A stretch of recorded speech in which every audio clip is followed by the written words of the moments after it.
नमस्कार दोस्तों, स्वागत है आप सबका फिर से मेरे YouTube चैनल गुरुजी पे। आज हम पढ़ने वाले हैं जियोग्राफी का एक बहुत ही इंपॉर्टेंट चैप्टर जो कि बेसिक होता है ज्योग्राफी का। आप जियो अगर पढ़ेंगे तो आपको ये पढ़ना होगा। भारत के बारे में, जहाँ हम रहते हैं उसके बारे में। हम रहते हैं अपने प्यारे भारत में और हमें अपने भारत के बारे में पता होना चाहिए। एग्ज़ाम पॉइंट ऑफ व्यू से भी इम्पोर्टेंट है आपके लिए और ऐसे भी आपको पता होना चाहिए, क्योंकि आप एक भारत के नागरिक हैं तो आपको अपने देश के बारे में पता होना चाहिए। ठीक है, तो यहाँ जो हमारा मेन मकसद होगा ये होगा कि हम एग्ज़ाम के दृष्टिकोण से पढ़ेंगे कि एग्ज़ाम में किस तरीके के प्रश्न बनते हैं और कैसे हम उन प्रश्नों को बड़ी आसानी से उनका आंसर हम कर सकते हैं। यहाँ पे जितने भी आप पॉइंट्स देख रहे हैं इन सबको मैं आपको एक एक करके समझाऊंगा। प्लस में ये जो मैप आपको दिख रहा है, ये भारत का मैप जो दिख रहा है आपको, ये बनाने का एकमात्र मकसद यही है क्योंकि ज्योग्राफी जब हम पढ़ते हैं तो उसको हम मैप के थ्रू पढ़ते हैं। क्योंकि बिना मैप का हम अब अगर मैंने आपको बोला कि यूपी जो है वो 8 स्टेट से अपना बॉर्डर शेयर करती है तो आप रटने लगेंगे। लेकिन अगर यही चीज़ मैं आपको मैप के थ्रू दिखाऊं कि देखिए यहाँ पे यूपी है, ये इसका बाउंड्री उत्तराखंड के साथ लग रहा है, हिमाचल प्रदेश के साथ लग रहा है, हरियाणा के साथ लग रहा है, राजस्थान के साथ लग रहा है, मध्य प्रदेश के साथ लग रहा है, झारखंड के साथ लग रहा है, बिहार के साथ लग रहा है, तो थोड़ा सा वो दिमाग में आपके बैठ जाएगा कि हाँ ऐसा ऐसा कुछ था। ठीक है, इसीलिए कभी भी आप अगर ज्योग्राफी पढ़ते हैं तो पास में एटलस का बुक ज़रूर रखें।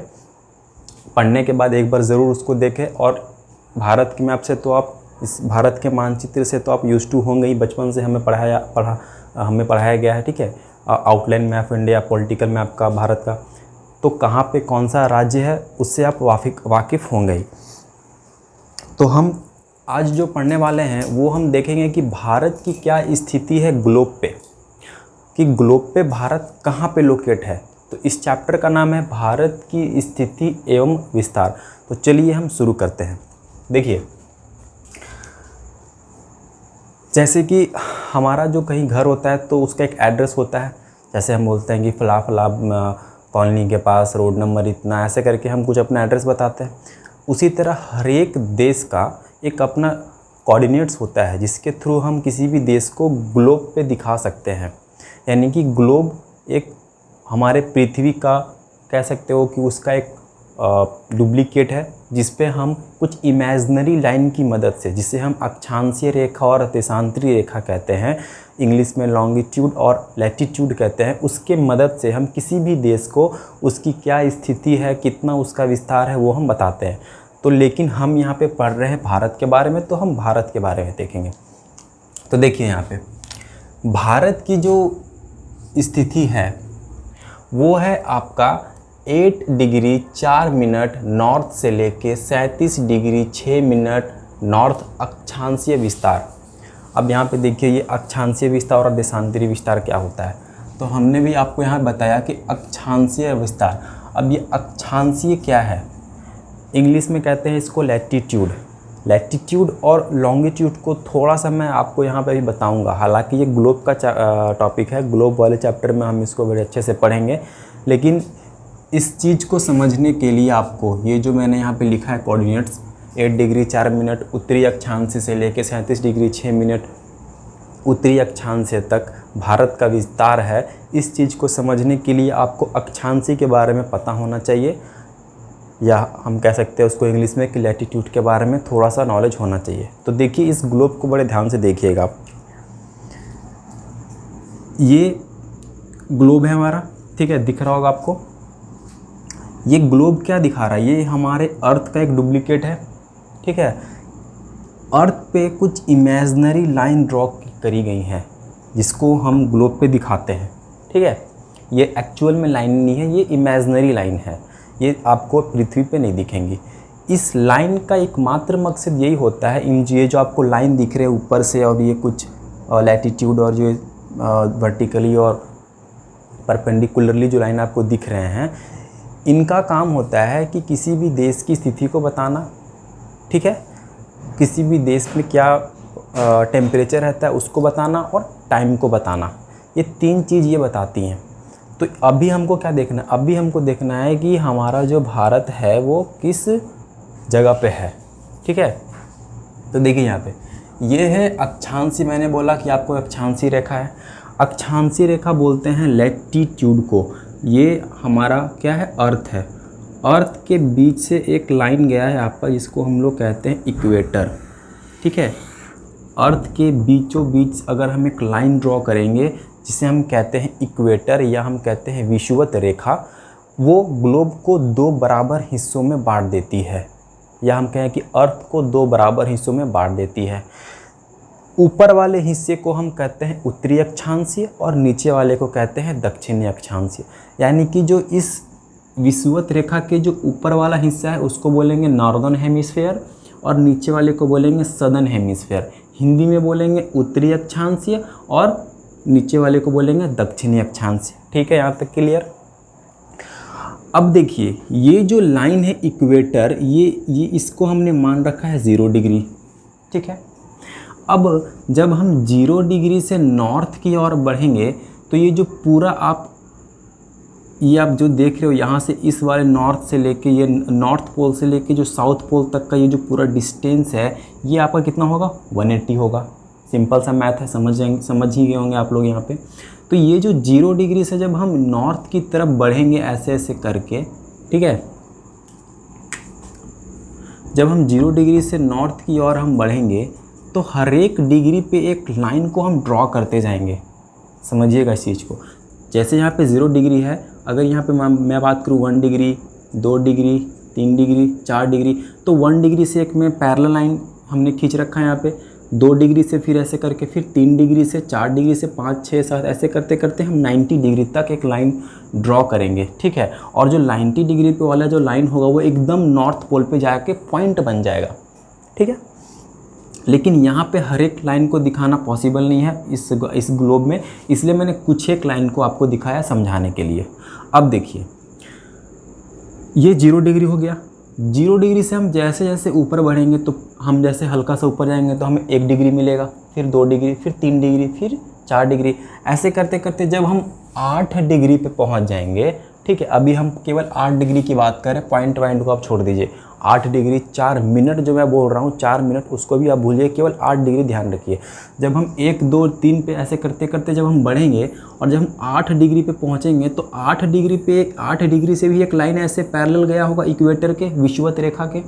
तो जहाँ से ये 8 डिग्री लाइन गया है वहीं से हमारा भारत स्टार्ट हो जाता है। समझ में आई बात? जहाँ से ये 8 डिग्री लाइन गया है वहीं से हमारा भारत स्टार्ट हो जाता है। ठीक, यानी कि जो भारत का जो दक्षिणतम छोर है तमिलनाडु वाला, वो स्टार्ट हो जाता है। यहाँ पे देखिए, मैंने दिखाने की कोशिश की है, यहाँ से एक जो लाइन गया है यही है आपका 8 डिग्री लैटिट्यूड या 8 डिग्री अक्षांशीय रेखा। अब हम फिर धीरे धीरे ऊपर बढ़ेंगे तो 8 डिग्री के बाद 9 आएगा, 10 आएगा, 11, 12, 13, 14 ऐसे करते करते डिग्री बढ़ेंगे हम। तो जब हम 37 डिग्री 6 मिनट पे पहुँचेंगे, यानी कि जब हम अप्रॉक्स 37 डिग्री पे पहुँच जाएंगे, कहाँ पे पहुँच जाएंगे, 37 डिग्री जब हम पहुँच जाएंगे तो वहाँ पे हमको दिखेगा कि जो हमारा जम्मू कश्मीर वाला जो राज्य था, अभी लद्दाख जो है हमारा सबसे टॉप मोस्ट पे, वहाँ पे हमारा भारत ख़त्म हो जाता है। यानी कि जहाँ पे हमारा भारत ख़त्म होता है वहाँ पे एक लाइन गया है, एक लैटिट्यूड गई है जो 37 डिग्री पे ड्रॉ की हुई है। यानी कि 37 डिग्री लैटिट्यूड पे हमारा भारत ख़त्म हो जाता है। यानी कि हम कह सकते हैं कि भारत का जो विस्तार है, अक्षांशीय विस्तार, वो 8 डिग्री 4 मिनट से लेके 37 डिग्री 6 मिनट तक है। अभी मिनट वाला क्या फंडा है, इसको अभी आपको दिमाग में नहीं रखना है, ये जब ग्लोब वाला चैप्टर पढ़ेंगे तभी आपको याद रखना है। अभी केवल आप मोटा मोटी याद रखेंगे 8 डिग्री और 37 डिग्री, और अगर ज़्यादा याद कर सकते हैं तो इस मिनट वाले को भी याद कर लीजिए, लेकिन अभी समझने की कोशिश इसको मत कीजिएगा। यह टाइम वाला चैप्टर में जब हम आएंगे ग्लोब में तब उसको हम बताएंगे आपको। ठीक है, तो 8 डिग्री से लेके 37 डिग्री तक अक्षांशीय विस्तार। अब मैंने यहाँ पे नॉर्थ लिख रखा है अभी। ठीक है, नॉर्थ यानी कि उत्तरी अक्षांश क्यों बोल रहा हूँ मैं, क्योंकि देखिए ये जो इक्वेटर है, ये जो विषुवत रेखा है, इसके ऊपर है भारत। अब अगर ध्यान से देखेंगे तो जब ये पृथ्वी को 2 बराबर हिस्सों में बांटेगी तो एक उत्तरी अक्षांश से बन जाएगा और एक दक्षिणी अक्षांश बनेगा। ठीक है, ये एक उत्तर वाला पोर्शन, दक्षिण वाला पोर्शन। तो भारत कहाँ पे स्थित है, उत्तर में स्थित है। और हम लैटिट्यूड किधर से जा रहे हैं, ऊपर की ओर जा रहे हैं, उत्तर की ओर जा रहे हैं। उत्तर से उत्तर की ओर ही जा रहे हैं, इसलिए हमने यहाँ पे नॉर्थ और नॉर्थ लगा रखा है। तो कभी कभी एमसीक्यू में वो नॉर्थ के जगह साउथ और ईस्ट वगैरह करके देता है, तो इस चीज़ को आप ध्यान रखेंगे, ठीक है। ऐसे नहीं कि ये यहाँ से नॉर्थ स्टार्ट होगा तो फिर यहाँ से ईस्ट हो जाएगा ना, यहाँ से उत्तर अगर यहाँ पे है तो दक्षिण हो जाएगा, नहीं, दोनों जगह उत्तर ही होंगे, क्योंकि भारत जो है वो उत्तर में स्थित है, ठीक है। एक मिनट में ज़रा थोड़ा माइक को ठीक कर लेता हूँ। चलिए, अब देखिए, ये तो भारत का अक्षांशीय विस्तार हो गया। अब हम पूर्व से पश्चिम तक भी तो देखेंगे कि पूर्व से पश्चिम तक भारत कितना फैला हुआ है। ये तो हमने उत्तर से दक्षिण तक देख लिया।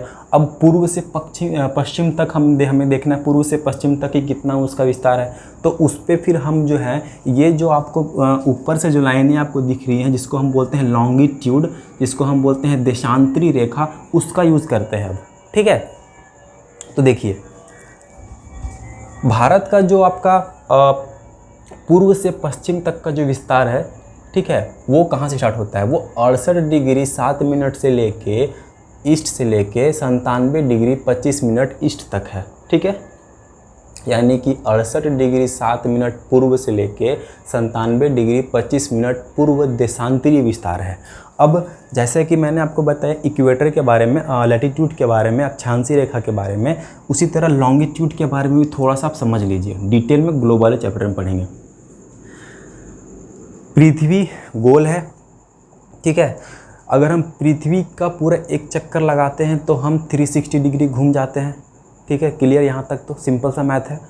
तो जब हम पृथ्वी के ऊपर से एक एक लाइन ड्रॉ करके नीचे तक आएंगे, नॉर्थ पोल से साउथ पोल तक, पूरा एक एक डिग्री पे मैं बात कर, एक एक डिग्री पे अगर हम एक लाइन ड्रॉ करेंगे तो हमारे पास टोटल 360 लाइनें हो जाएंगी नॉर्थ पोल से साउथ पोल तक। ये जो लाइनें आपको दिख रही हैं ब्लू वाला, ये जो लाइन आपको यहाँ पे नज़र आ रहा है, मैं इसकी बात कर रहा हूँ, इसको बोलते हैं हम देशांतरीय रेखा, ठीक है। इंग्लिश में बोलते हैं इसको लॉन्गिट्यूड। याद कैसे रखेंगे इसको? क्योंकि लंबी लंबी लाइनें हैं, इसलिए हमने इसको बोला लॉन्गिट्यूड, और ये जो लेटी हुई जो लाइनें हैं इसको हमने बोला लैटिट्यूड, ठीक है। जो लेटी हुई लाइनें हैं वो लैटिट्यूड कहलाती हैं, और जो ऊपर से नीचे तक आई हैं वो लॉन्गिट्यूड कहलाती हैं, क्योंकि वो लंबी लंबी लाइनें हैं। मतलब याद करने का तरीका है कि जो लंबी लंबी लाइनें हैं इसलिए हम उसको लॉन्गिट्यूड हमने बोल दिया, और जो पैरेलल लाइनें हैं, जो लेटी हुई लाइनें हैं, उसको हमने बोल दिया लैटिट्यूड। हिंदी में लैटिट्यूड को हम बोलेंगे अक्षांशीय और लॉन्गिट्यूड को बोलेंगे देशांतरीय। तो जब हम एक एक डिग्री पे हम एक लाइन ड्रॉ करेंगे तो पूरा 360 हम लॉन्गिट्यूड, या हम कह सकते हैं कि देशांतरीय लाइन ड्रॉ कर देंगे पूरे ग्लोब पे या पूरे भारत पे, पूरे अर्थ पे, ठीक है। तो इंग्लैंड में एक जगह है लंदन, ठीक है। लंदन से जो आपका 0 डिग्री लॉन्गिट्यूड है वो गया है। जैसे कि ये विषुवत रेखा हमने बीच से डिवाइड किया पृथ्वी को 0 डिग्री पे, उसी तरह इंग्लैंड के लंदन शहर से, ग्रीनविच से एक लाइन गई हुई है जिसको हम बोलते हैं 0 डिग्री लॉन्गिट्यूड, ठीक है। तो यहाँ पे कहीं पे आपका लंदन है, यहाँ पे मान लेते हैं कि लंदन यहाँ पे है, ठीक है।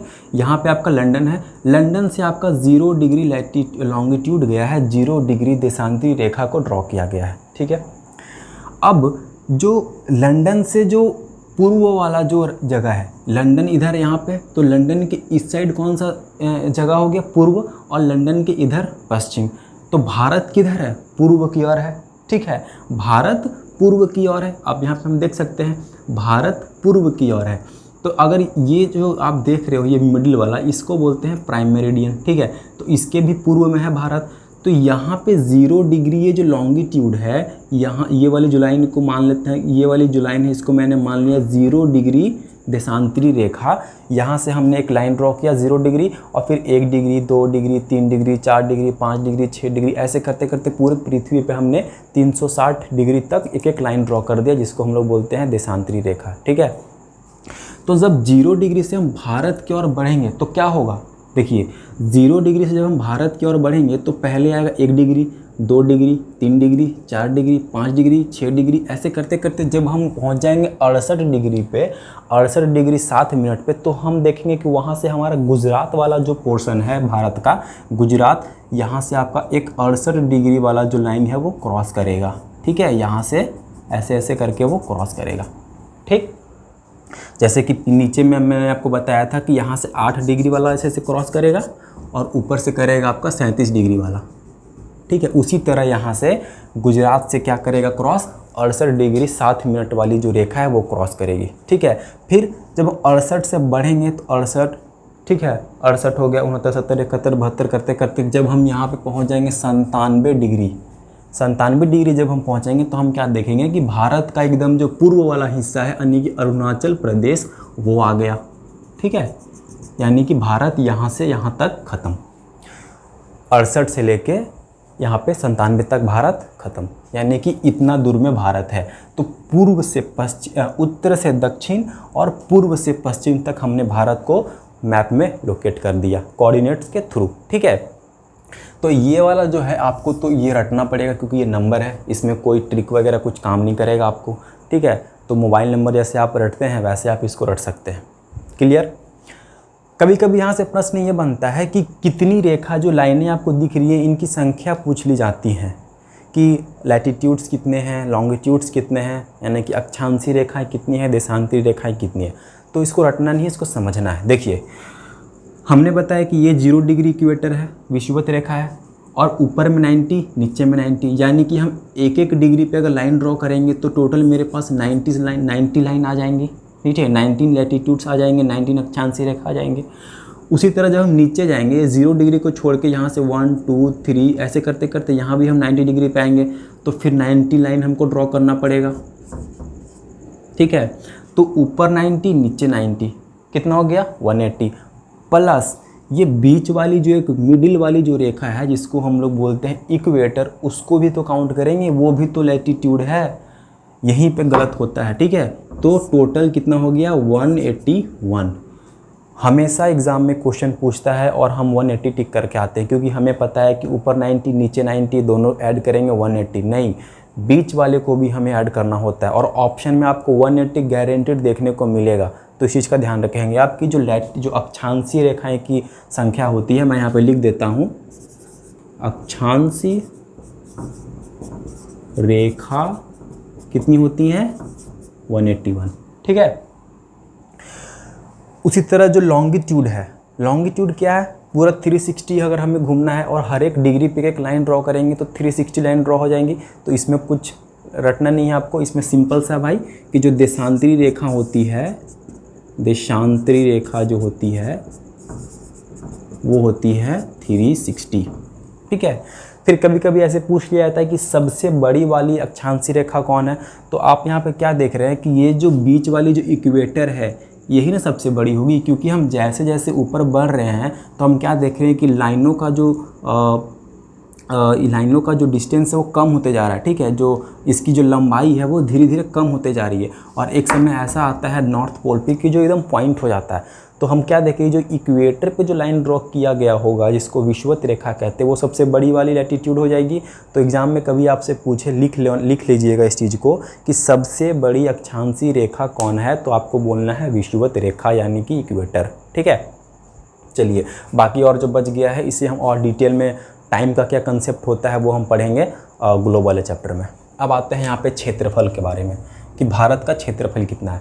तो भारत का क्षेत्रफल है 32,87,263 किलोमीटर पर स्क्वायर। अब ये भी नंबर है, तो नंबर तो आपको एज इट इज़ याद करना पड़ेगा, इसमें कोई ट्रिक वगैरह काम नहीं करेंगे, जैसे फ़ोन नंबर याद करते हैं वैसे याद कर लेना, ठीक है। उसके बाद हम देखते हैं भारत का नॉर्थ साउथ से लेके जो डिस्टेंस है वो कितना है, मतलब कि उत्तर से लेके दक्षिण तक की जो लंबाई है वो कितनी है। ये सारा आपका एग्ज़ाम में पूछा हुआ क्वेश्चन है और यहाँ से प्रत्येक वर्ष क्वेश्चन बनते हैं, जितने भी छोटे बड़े एग्ज़ाम हैं उन सब में।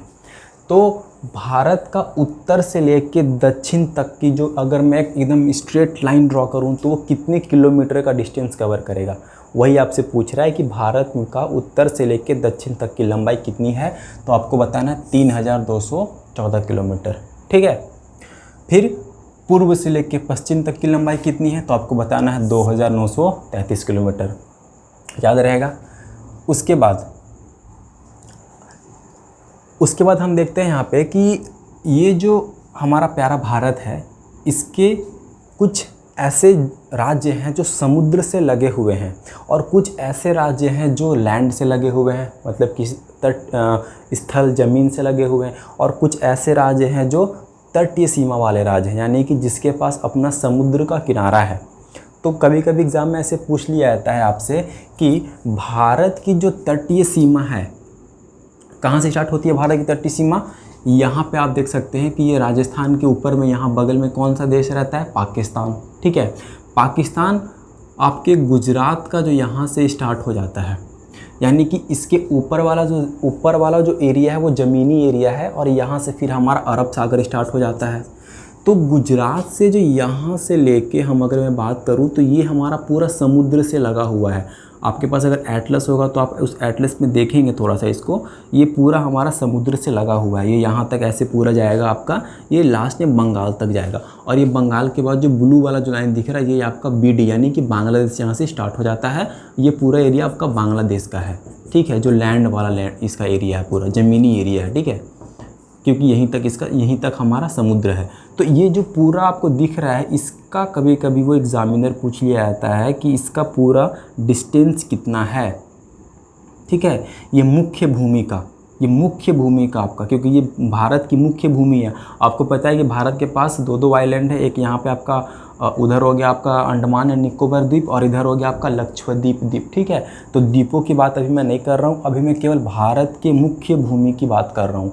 तो भारत की जो मुख्य भूमि की तटीय सीमा की जो लंबाई है वो है आपका कितना, 6100 किलोमीटर। यहाँ पे देखिए मैंने लिख रखा है मुख्य भूमि। तो एग्ज़ाम में कभी कभी पूछता है आपसे कि भारत की मुख्य भूमि की तटीय सीमा की लंबाई कितनी है, तो 6100 किलोमीटर। फिर यहाँ पे कुछ आइलैंड्स हैं, आपको पता है लक्षद्वीप आइलैंड है, इधर अंडमान निकोबार आइलैंड है, तो उनकी भी तो कुछ सीमाएं होंगी, उनके भी आइलैंड के कुछ डिस्टेंस होगा। तो जब हम उन्हें ऐड करते हैं तो जो टोटल निकल के आता है वो आता है 7516 किलोमीटर।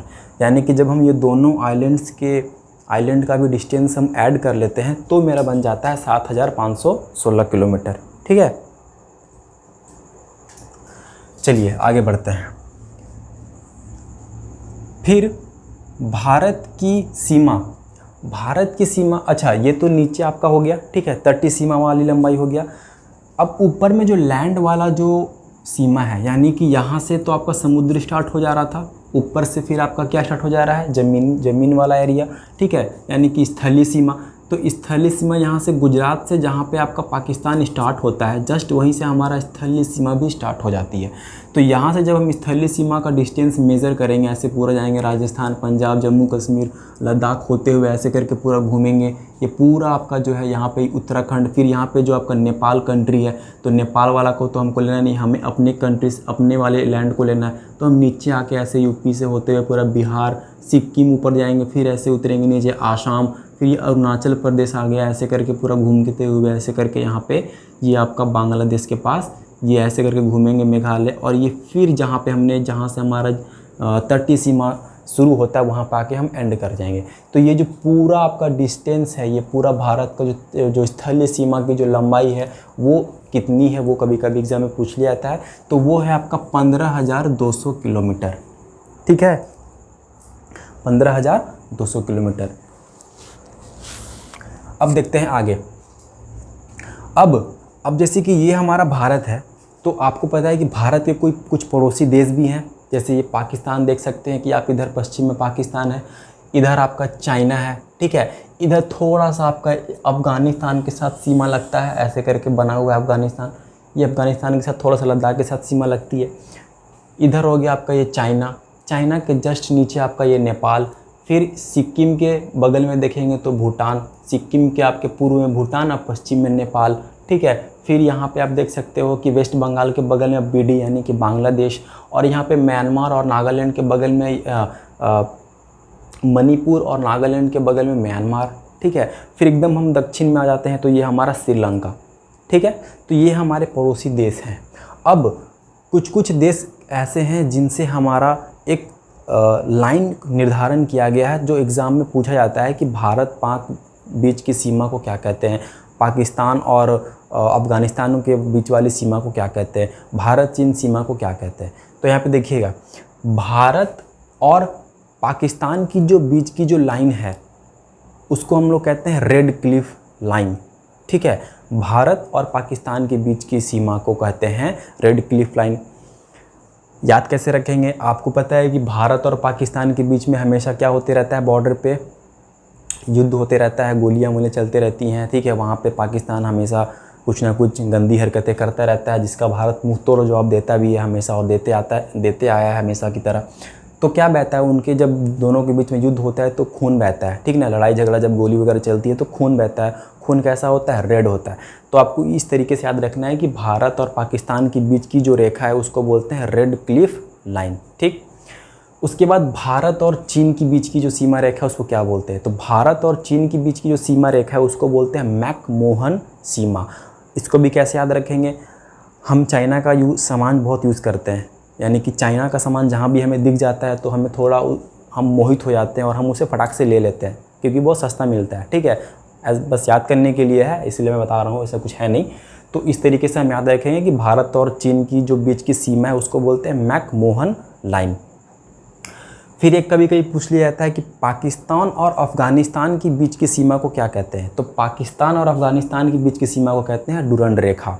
अब बोलेंगे सर ये पाकिस्तान और अफ़गानिस्तान का नाम कहाँ से आ गया, हम तो भारत के बारे में पढ़ना है। ठीक है, बिल्कुल सही सोच रहे हैं आप, लेकिन 15 अगस्त 1947 से पहले जब तक पाकिस्तान नहीं बना था तो यहाँ तक हमारा हिस्सा हुआ करता था, ठीक है। तो भारत और अफ़गानिस्तान के बीच की रेखा को हम डुरंड रेखा कहते थे। चूँकि पाकिस्तान 15 अगस्त 1947 को अलग हो गया, इस वजह से अब पाकिस्तान और अफ़गानिस्तान के बीच वाली जो लाइनें हैं उसको हम लोग बोलते हैं डुरंड रेखा, ठीक है। तो इसीलिए कभी कभी ये भी पूछ लिया जाता है। तो तीनों आपको याद रखना है। और एक चीज़ इसमें आप क्या याद रख सकते हैं कि ये जो भारत और चीन की सीमा जो मैंने यहाँ पे बोला, ये ऐसा नहीं कि भारत देखिए यहाँ से आपका चीन की सीमा स्टार्ट हो जाती है, ठीक है। यहाँ से जो आपका यहाँ पे चीन ऑक्युपाइड, जहाँ पे चीन ने कब्जा कर रखा है थोड़ा सा एरिया हमारा, यहाँ से चीन की सीमा स्टार्ट होती है नेपाल तक, फिर यहाँ से नेपाल, यहाँ पे नेपाल होता है, फिर थोड़ा सा चीन आता है, फिर यहाँ से भूटान स्टार्ट हो जाता है, और फिर यहाँ से चीन अरुणाचल प्रदेश तक, यहाँ तक चीन है, ठीक है। तो ऐसा नहीं कि पूरा यहाँ से लेके यहाँ तक की सीमा को हम बोलते हैं मैकमोहन रेखा, नहीं, केवल अरुणाचल प्रदेश वाला जो आपकी जो लाइनें लगती हैं, बाउंड्री लगती है चाइना के साथ, उसको बोलते हैं हम मैकमोहन रेखा। तो एक बार एग्जाम में पूछ लिया गया था कि जो मैकमोहन रेखा है वो किस राज्य में है, तो आपको बताना है वो अरुणाचल प्रदेश में है, ठीक है।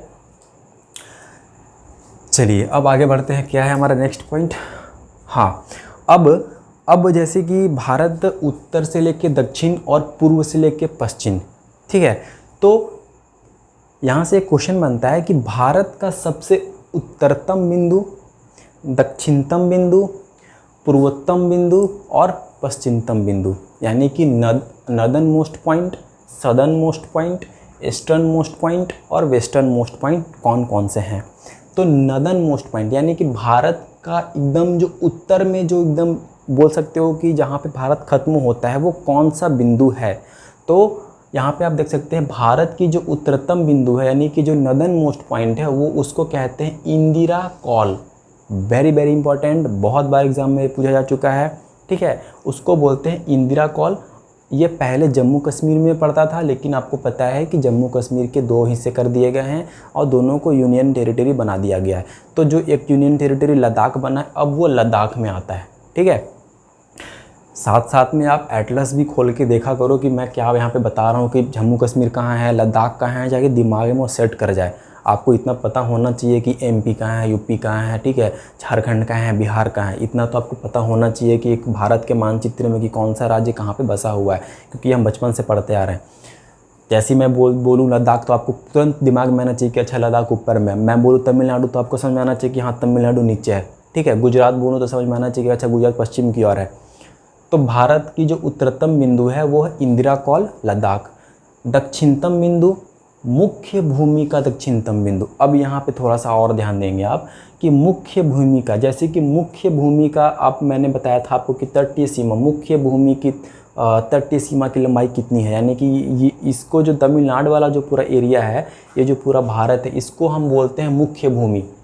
जब हम आइलैंड को ऐड नहीं करते हैं, उसमें द्वीपों को जब हम उसमें सम्मिलित नहीं करते हैं, तब हम उसको बोलते हैं भारत की मुख्य भूमि। तो तो यहाँ पे आप देख सकते हैं कि दक्षिणतम बिंदु मुख्य भूमि का कौन सा है, यानी कि मुख्य भूमि हमारा ये वाला हो गया। इसका मुख्य भूमि की जो दक्षिणतम बिंदु को हम बोलते हैं कैप कोमोरिन। ये कहाँ पे है, कौन से राज्य में, कन्याकुमारी तमिलनाडु में।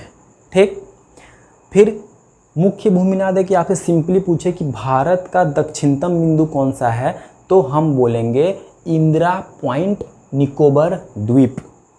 यानी कि यहाँ पे बहुत सारे छोटे छोटे द्वीप हैं। मैं अगर बनाऊँ यहाँ पे थोड़ा सा, देखो ऐसे करके द्वीप बने हुए हैं। ठीक है, ये नॉर्दर्न द्वीप और ये साउदर्न निकोबार आइलैंड। ठीक है, तो एकदम नीचे वाला जो पॉइंट है, जब नीचे वाले पॉइंट को हम देखेंगे तो ये हमारे तमिलनाडु से भी नीचे चला जाता है। तो हमारा दक्षिणतम बिंदु ये हो गया। अगर हम द्वीपों को ऐड कर लेते हैं, सम्मिलित कर लेते हैं, तो फिर इसका जो सदर्न मोस्ट पॉइंट है उसको बोलते हैं इंदिरा पॉइंट। ठीक है, इंदिरा पॉइंट इसको, और ऊपर वाले को इंदिरा कॉल बोलते हैं। याद रखना, ऐसे नहीं कि ऊपर वाले को इंदिरा पॉइंट कर देना और नीचे वाले को इंदिरा कॉल कर देना। ठीक है, तो कन्फ्यूज़न नहीं करना, ध्यान देना इस चीज़ को। फिर पूर्वोत्तम बिंदु और पश्चिमतम बिंदु। तो पूर्वोत्तम बिंदु यहाँ पे हमारा सबसे पूर्व में कौन सा राज्य है, अरुणाचल प्रदेश। अरुणाचल प्रदेश में कीबीतू या कीबूतू ऐसे करके आपको लिखा मिलेगा एग्ज़ाम में। आप प्रोनाउंसिएशन पे ना जाके आप इसको केवल समझिए, कीबीतू या कीबूतू। ये अरुणाचल प्रदेश में आपको सबसे हमारा जो पूर्वोत्तम बिंदु है उसका नाम है। पश्चिमतम बिंदु, पश्चिमतम बिंदु आपके गुजरात में एक ज़िला है कच्छ। ठीक है, वहाँ पे हमारा पड़ता है सबसे पश्चिमतम बिंदु, जिसको हम बोलते हैं सर क्रीक। ठीक है, जिसको हम बोलते हैं सर क्रीक। हाँ, देखिए यहाँ पे मैंने लिख रखा है पश्चिमतम बिंदु सर क्रीक, गुजरात, कच्छ जिला। ठीक, अब भारत के कितने पड़ोसी देश हैं, यहाँ से भी क्वेश्चन बन जाता है कि भारत के कितने पड़ोसी देश हैं।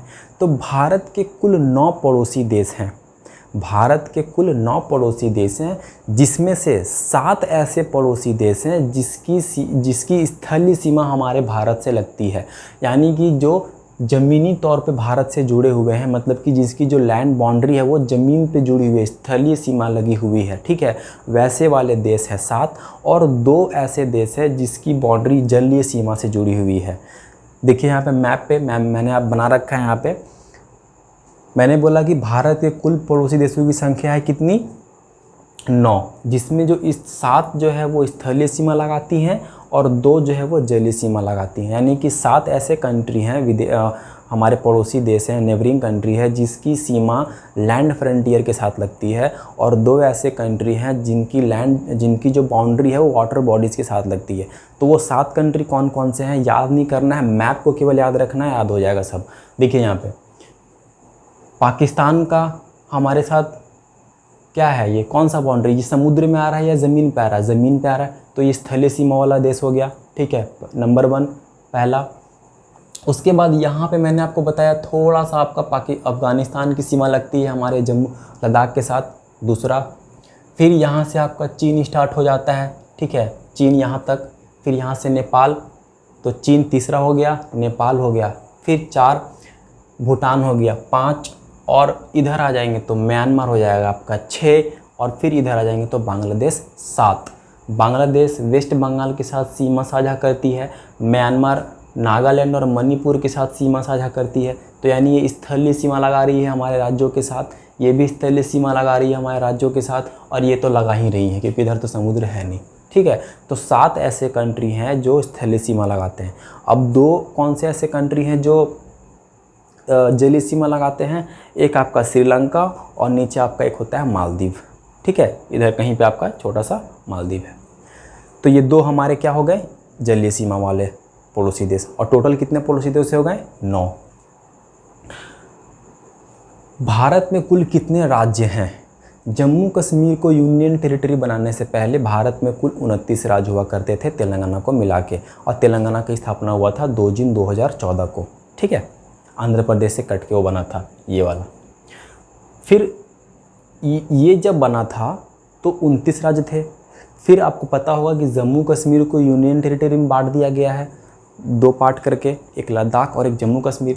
तो जब स्टार्टिंग में 29 राज्य थे, जम्मू कश्मीर को मिला के, तो जम्मू कश्मीर को जब जम्मू कश्मीर से जब राज्य का दर्जा छीन लिया गया तो राज्यों की संख्या हो गई कितनी, 28। ठीक है, राज्यों की संख्या हो गई 28। और जम्मू कश्मीर को राज्य का दर्जा छीनने से पहले जो हमारे यूनियन टेरिटरी थे वो थे 7। ठीक है, लेकिन जम्मू कश्मीर जब यूनियन टेरिटरी जब जम्मू कश्मीर को बनाया गया तो 2 यूनियन टेरिटरी बन गए। कौन कौन से, एक जम्मू कश्मीर और एक लद्दाख। तो हमारा जो यूनियन टेरिटरी हो गया वो हो गया 9। ठीक है, लेकिन फिर क्या हुआ कि दमन एंड दीव और दादर नागर हवेली को मिला दिया गया, मर्ज कर दिया गया। तो 2 जो यूनियन टेरिटरी थे उनको आपस में मर्ज करके एक बना दिया गया। तो फिर से हमारा जो यूनियन टेरिटरी हो गया वो हो गया 8। यानी कि अब अगर मैं बात करूं तो भारत में कुल राज्य 28 और यूनियन टेरिटरी हो गए 8। ठीक है, अब कुछ राज्य से प्रश्न बन जाते हैं। ठीक है, कि सबसे बड़ा एरिया वाला राज्य कौन सा है, सबसे छोटा कौन सा है जनसंख्या के आधार पे वगैरह वगैरह। ठीक है, फिर कौन सी ऐसी राज्य है जो कौन सा ऐसा राज्य है जो बहुत सारे अपने राज्यों के साथ अपनी बाउंड्री साझा करती है। तो पहले तो हम देख लेते हैं कि एरिया वाइज कितने ऐसे राज्य हैं, क्षेत्रफल के हिसाब से सबसे बड़ा राज्य कौन सा है हमारा।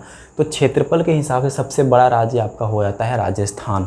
ठीक है, उसके बाद अभी एग्ज़ाम में आपसे कभी भी ये नहीं पूछेगा कि क्षेत्रफल के हिसाब से सबसे बड़ा राज्य कौन सा है, क्योंकि ये क्वेश्चन हो गया पुराना। अब आप थोड़े बड़े हो गए हैं तो आपसे एग्जामिनर थोड़ी ज़्यादा उम्मीद कर सकता है। ठीक है, और करता भी है वो। तो हमको कम से कम 4-5 पता होने चाहिए सीक्वेंस से कि नंबर 2 पे कौन है, नंबर 3 पे कौन है, नंबर 4 पे कौन है। तो नंबर 1 पे आपका हो गया राजस्थान। राजस्थान के जस्ट हम बगल में आएंगे तो MP हमारा हो गया नंबर 2 पे एरिया वाइज।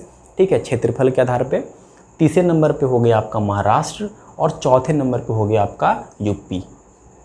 ठीक है, पहले चौथे नंबर पे था आंध्र प्रदेश, लेकिन जब तेलंगाना कट गया तो इसकी एरिया हो गई कम। अब चौथे नंबर पे आ गया हम UP। ठीक है, तो पहले नंबर पे मैप पे देखो, मैप पे अगर पढ़ेंगे ना तो बहुत आसानी होता है पढ़ने में। मैप के थ्रू याद करो, ऐसे रटे हो तो भूल जाओगे कि राजस्थान महाराष्ट्र। देखिए यहाँ पे नंबर 1 राजस्थान के जस्ट बगल में आपका MP है, वो नंबर 2। MP के जस्ट नीचे महाराष्ट्र नंबर 3, यानी कि 1 2 3 1 2 3। ठीक है, राजस्थान, MP और महाराष्ट्र 1 2 3, और फिर एक ऊपर में आपका UP। ठीक, अच्छा, एक बहुत ही इंपॉर्टेंट पॉइंट छूट गया। भारत से Tropic of Cancer line cross करती है। ठीक है, कर्क रेखा क्रॉस करती है। तो यहाँ से पूछा जाता है कि भारत के कितने राज्यों से कर्क रेखा गुजरती है, कितनी राज्यों को कर्क रेखा काटकर क्रॉस पार होती है। तो कभी भी हम ऐसे याद नहीं करेंगे कि कितनी राज्यों से पार करती है, हमें मैप याद रखना है। ठीक है, हमें मैप याद रखना है और मैप के अनुसार हमें देखना है कितने राज्यों से ये होकर गुजरती है। तो देखिए यहाँ पे ये है हमारा क्या, कर्क रेखा, ट्रॉपिक ऑफ कैंसर। ये कितने राज्यों को काटती है वो देखिए। तो पहले हम यहाँ पे क्या देख रहे हैं कि ये पहले तो गुजरात से जा रही है। तो गुजरात क्या हो गया, नंबर 1, मतलब कि पहला राज्य हो गया जो गुजरात से क्रॉस कर रही है। फिर हम देख रहे हैं कि राजस्थान में ये थोड़ा सा क्रॉस कर रही है, तो ये हो गया राजस्थान नंबर 2। फिर आ गई MP में, मध्य प्रदेश में आ गई, तो मध्य प्रदेश हो गया नंबर 3। फिर ये आ गई छत्तीसगढ़ में, ये वाला देखिए CG, यानी कि छत्तीसगढ़ से भी क्रॉस कर रही है, तो छत्तीसगढ़ हो गया नंबर 4। फिर झारखंड से क्रॉस कर रही है। झारखंड जब अलग नहीं हुआ था बिहार से तो ये बिहार से क्रॉस करती थी, मतलब कि बिहार से क्रॉस करती रही होगी, लेकिन झारखंड जब बन गया तो ये अब ये झारखंड से क्रॉस कर रही है, तो झारखंड नंबर 5। फिर झारखंड के पूर्व में कौन सा राज्य है, वेस्ट बंगाल, तो वेस्ट बंगाल हो गया नंबर 6। वेस्ट बंगाल के बाद हमारा यहाँ से बांग्लादेश स्टार्ट हो जाता है। तो बांग्लादेश को तो हमें काउंट नहीं करना, क्योंकि बांग्लादेश तो हमारे राज्य नहीं है, वो तो कंट्री है, हमारा पड़ोसी देश है। तो बांग्लादेश से क्रॉस करने के बाद फिर वो हमारे भारत को क्रॉस करती है, और भारत के 2 राज्यों को वो क्रॉस करती है। एक हो गया आपका यहाँ पे त्रिपुरा, और एक हो गया आपका मिज़ोरम। तो यहाँ वेस्ट बंगाल तक हो गए थे 6। अब यहाँ पे जो 2 राज्य लटके हुए हैं, इसको ये हो गया हमारा नंबर 7 और ये हो गया हमारा नंबर 8। यानी कि टोटल कितने राज्य हो गए जहाँ से कर्क रेखा होके गुजरती है, तो 8 हो गए। 1 राजस्थान, 2 मध्य प्रदेश, 3 छत्तीसगढ़, 4 झारखंड, 5 वेस्ट बंगाल, 6 और त्रिपुरा और मिज़ोरम 7 8। ठीक है, तो टोटल 8 राज्य हो गए। इसका एक ट्रिक भी है याद करने का, मित्र पर गमछा झार। ठीक है, आई होप आपने पढ़ा होगा या सुना होगा, तो वो भी आप देख सकते हो। वो हर एक नाम से एक स्टेट बन जाता है, जैसे कि मित्र मतलब कि मिज़ोरम, त्रिपुरा, ग से हो गया आपका गुजरात, म से महाराष्ट्र, ठीक है, सॉरी म से मध्य प्रदेश, फिर छ से छत्तीसगढ़, झार से आपका झारखंड, ऐसे करके वो है, आप देख सकते हैं। लेकिन मैं कहूँगा कि आप मैप के थ्रू याद रखिएगा तो ज़्यादा बेटर रहेगा। अच्छा, अब आपको ये दिख रहा होगा, एक यहाँ पे एक लाइन दिख रहा होगा, ये कौन सी वाली लाइन है? तो ये हमारा इंडियन स्टैंडर्ड टाइम, जिससे हमारा समय निर्धारण होता है भारत में, वो वाली लाइन है। अब ये क्या है, क्यों ड्रॉ किया गया है, किस लिए किया गया है, ये सब आपको पढ़ना है ग्लोब में टाइम वाले चैप्टर में। बस अभी मैं आपको यहाँ पे ये बताऊंगा कि ये कितने राज्यों से क्रॉस करती है। तो ये भी जो है 5 राज्यों से क्रॉस करती है। कौन कौन से? देखिए, पहले तो ये चाइना से होकर आई, नेपाल में क्रॉस की, नेपाल से फिर आपका यूपी में क्रॉस की, यूपी से फिर थोड़ा सा एमपी में ये क्रॉस करती है, मतलब कि एमपी से भी क्रॉस करती है, यानी कि यूपी हो गया हमारा नंबर 1, एमपी में हो गया 2, फिर ये देखिए छत्तीसगढ़ से क्रॉस कर रही है तो छत्तीसगढ़ हो गया 3, फिर ये उड़ीसा से भी क्रॉस कर रही है तो उड़ीसा हो गया 4, और ये यहाँ पे आंध्र प्रदेश से भी क्रॉस कर रही है थोड़ा सा, तो आंध्र प्रदेश हो गया 5। तो टोटल 5 जगहों से हमारी जो इंडियन स्टैंडर्ड टाइम की जो रेखा है वो क्रॉस कर रही है, ठीक है। ये हमारा समय निर्धारण करती है, ठीक है। अच्छा, यहाँ पे एक चीज़ मैं भूल गया आपको बताना, ये जो कर्क रेखा क्रॉस कर रही है, ठीक है, ये कर्क रेखा जो क्रॉस कर रही है हमारे 8 राज्यों से, तो यहाँ से कभी कभी प्रश्न बनता है कि किस राज्य से कर्क रेखा सबसे ज़्यादा अपनी लंबी दूरी तय करती है, ठीक है, इस तरह के क्वेश्चन बनते हैं। तो यहाँ पे हम देख रहे हैं कि मध्य प्रदेश में वो सबसे ज़्यादा डिस्टेंस कवर कर रही है, सबसे ज़्यादा मध्य प्रदेश में डिस्टेंस कवर कर रही है। फिर एक ऐसे प्रश्न बनता है कि कौन सी ऐसे राज्य की राजधानी है जो कर्क रेखा पे बसती है, ठीक है, कौन सी ऐसे राज्य की राजधानी है जो कर्क रेखा पे स्थित है? तो आपको बताना है रांची। झारखंड की राजधानी रांची जो है वो देखिए यहाँ पे मैंने डॉट कर रखा है, वो कर्क रेखा पे स्थित है, ठीक। फिर कभी कभी प्रश्न पूछ लिया जाता है कि कौन सी ऐसी राजधानी है जो कर्क रेखा के निकट है, कर्क रेखा पे बसती नहीं है, कर्क रेखा के निकट है। तो मध्य प्रदेश की राजधानी भोपाल और गुजरात की राजधानी गांधीनगर, हम देख रहे हैं कि यहाँ पे कर्क रेखा के एकदम निकट में है वो, ठीक है, कर्क रेखा के निकट है। इतना पॉइंट आपको क्लियर है? अब इसमें मेरे ख्याल से तो कुछ रह नहीं गया, जितना मैंने यहाँ पे लिखा था मैंने सब बता दिया आपको।